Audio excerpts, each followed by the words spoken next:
So I have arrived at Big Hole Battlefield.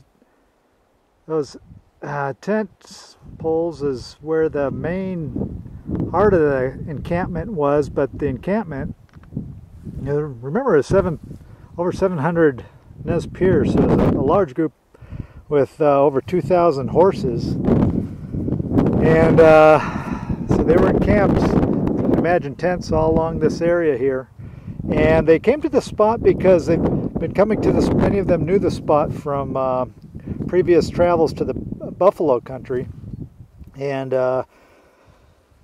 here it says we camped on the prairie by the river. The next day we digged camas and baked it in the ground. It was still in the pits the next morning when the soldiers charged our camp. We were sleeping when they came. Many women who had camas were killed, and here there's camas flowers right here. So here again, can't overstate the importance of camas to the staple of the Nez Perce and of the native population as a whole. So this was just a fabulous camping area for them, and by the time they had gotten here, the Nez Perce were really under the impression that the soldiers had just let them go. They did. There were a few warriors who wanted. In fact, they implored with Chief Lookinglass, who was in charge of the Nez Perce, to have a scouting group behind them of warriors to make sure that the soldiers weren't following them. But Lookinglass believed that since the Nez Perce went through the Bitterroot Valley peacefully with no problems, that the soldiers had basically given up and allowed the Nez Perce to go peacefully. But it was not to be. On the morning, I think it was August 7th, the soldiers came from over along that bluff there. They arrived on that bluff at about in the evening, and they waited till about 3 in the morning, till just before dawn, and charged with the cavalry, with the horses coming through here. And the first charge was just absolute pandemonium and a massacre.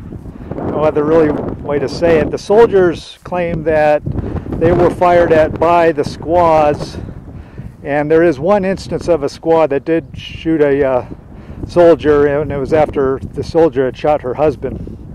But of the 87 to 89 Nez Perce that were killed, the vast majority were women and children, and the warriors of the Nez Perce quickly got their act together, so to speak, and they were able to outflank the soldiers, and the soldiers ended up having to dig holes for their holes big enough for them to get protection, and basically laid under siege up in that area. And but after that, the damage was done, and the Nez Perce were thinking that General Howard's troops were going to be coming shortly afterwards, and their thinking was that they didn't want to lose any more of their warriors, because there was an unlimited supply of soldiers, but a finite amount of Nez Perce warriors. So after a full day of siege, the Nez Perce packed up and left, leaving the U.S. soldiers basically pinned down over in this area. So this is it, the Battle of Big Hole.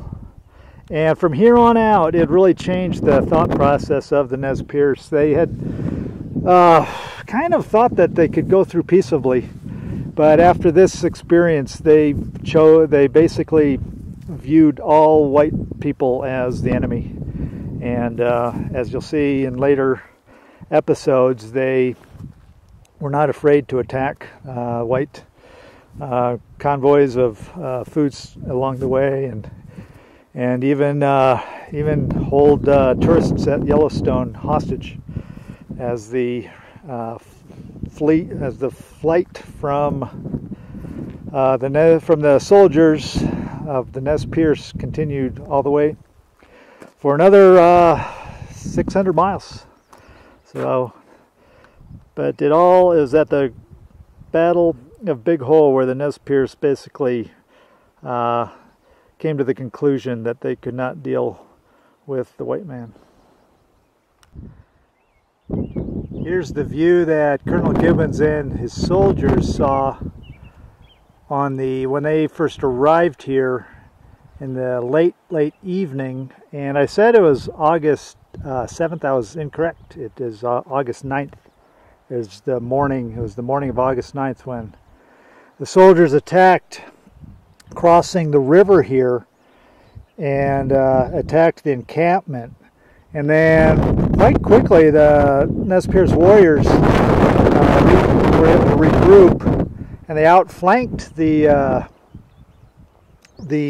army, and there was a counterattack. The army retreated to this kind of a knoll in the woods there, and they ended up having to dig little holes for basically to lay down in for 24 hours, because the Nez Perce were very good shots with their rifles, and they were just picking off the cavalry. And Colonel Gibbons got wounded as well. Many of his officers were killed, most of his officers. And he stated later that he miscalculated as far as not thinking of a retreat location. And so it was total chaos, and the U.S. soldiers were basically pinned down for 24 hours until the and that gave the Nez Perce time to pack up what was left of the encampment and hightail it out of here before General Howard's troops were arriving. The Nez Perce didn't know when they were arriving, but they were smart to think that more were on the way, because General Howard's troops got here 24 hours later. And here on this overlook, they have a very good demonstration of the entire battle here at Big Hole Battlefield on the Nez Perce Trail.